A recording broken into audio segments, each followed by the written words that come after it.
Pandemia jätti meille suomalaisille tavaksi tilata ruokaa yhä matalammalla kynnyksellä kotiin. Myös ulkona syöminen on nykyään arkipäivää. Mitä ravintolakulutuksen trendejä ja tottumuksia ihmisillä on tänä päivänä?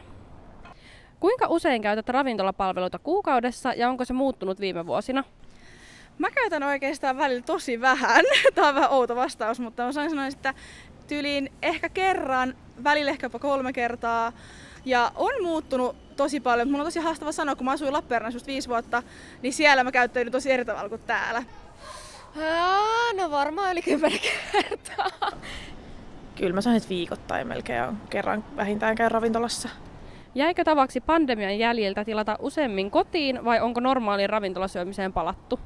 Olen sekä palannut normaaliin ravintolasyömiseen että jäi tavaksi tilata kotiin. Kyllä se on ehkä silleen, että enemmän tulee tilattua kotiin, että ei ehkä tule niin usein lähdettyä silleen vaan ulos syömään.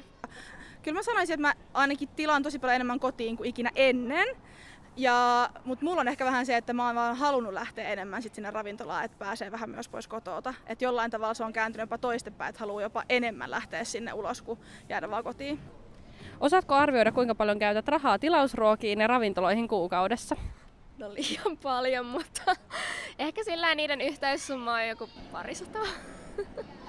Kyllä mä sanoisin, että yli 100 menee kuukaudessa ihan varmasti. Mä oon kauhean tylsä, mutta oikeesti välillä mä käytän vaikka 20 € kuukaudessa. Ehkä välillä vähän enemmän, mutta mä käytän aika vähän, että mä oon aika säästeliäs näissä jutuissa. Mutta mä haluaisin kyllä käyttää enemmän.